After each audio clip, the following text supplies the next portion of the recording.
खबर का रुख करते हैं जो कि है टैरिफ से जुड़ी हुई। एक्सक्लूसिव डिटेल लेकर हमारी सहयोगी सुमिता करीर हमारे साथ जुड़ गई हैं, जो कि ग्लोबल इवेंट्स को बहुत बारीकी से ट्रैक करती हैं और उस पर अपडेट भी देती हैं। सुमिता, बताइए क्या खबर है आपके पास?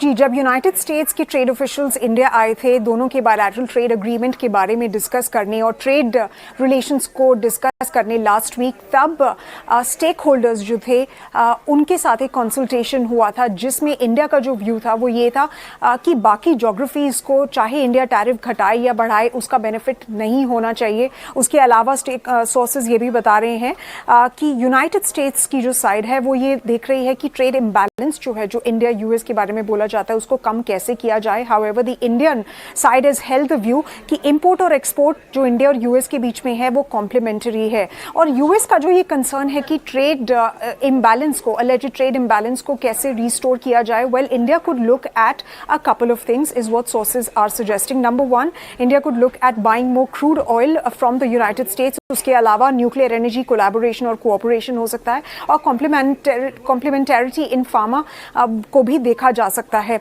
उसके अलावा आपको याद होगा कि 4 दिन के टॉक्स जो थे वो कंक्लूड हुए थे with United states trade officials and Indian trade officials. इस मीटिंग का भाग थे एक्सटर्नल अफेयर्स मिनिस्ट्री के भी members, of course commerce ministry के मेंबर्स, और बाकी जो है स्टेक होल्डर्स भी इस प्रोसेस का पार्ट थे। उसके बाद एक स्टेटमेंट रिलीज हुआ था कॉमर्स एंड इंडस्ट्री मिनिस्ट्री की तरफ से, जहां पे उन्होंने बताया है कि टॉक्स पॉजिटिव थी। Overall they were centred around promoting growth, ensuring fairness, national security and job creation.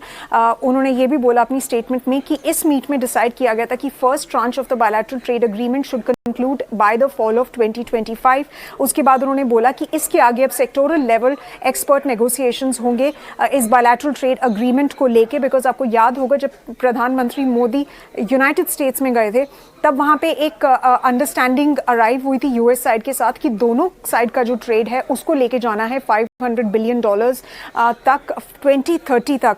उसके अलावा कॉमर्स मिनिस्ट्री ने यह भी बोला ऑफिशियल स्टेटमेंट में कि सक्सेसफुल कंक्लूजन जो है दोनों साइड का वो दिखाता है कि एफर्ट्स बनाए जा रहे हैं, एफर्ट्स बढ़ रहे हैं दोनों साइड के म्यूचुअल कोलैबोरेशन और कोऑपरेशन की तरफ से so far as these trade related matters are concerned.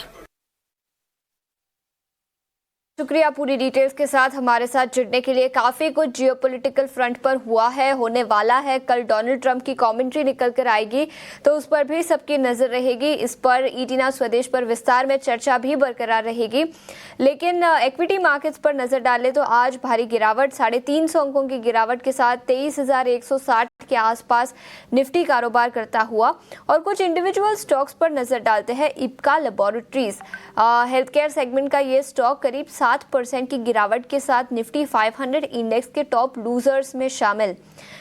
Laxmikant जी, आपसे पूछना चाहूंगी, इप्का लैबोरेटरीज कोई फंडामेंटल वजह तो नहीं, लेकिन फिर भी 7% की भारी गिरावट, क्या राय होगी आपकी इस स्टॉक पर? देखिए, आज के दिन तो ये ऑलरेडी 7% का डाउन टिक दिखा चुका है स्टॉक। करेंटली अगर हम फ्राइडे सेशन तक के अगर ट्रेड देख रहे हैं तो वहां पे हमें अच्छी खासी तेजी देखने को मिली थी, बट आज स्टॉक ने 100 डीएमए के पास ही रेजिस्टेंस को फेस किया और वहां से हमें फिर bearish belt hold candlestick formation देखने को मिला है। तो शॉर्ट टर्म जो मूवमेंट है वो नीचे की साइड ही रहेगा।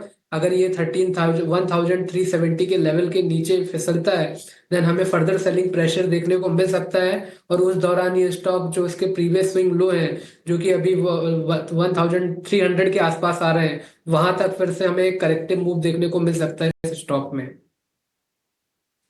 इप्का लैबोरेटरीज पर, लेकिन इसके अलावा वोल्टास, याद रखें सुबह खबर निकल कर आई थी, खबर तो पॉजिटिव थी,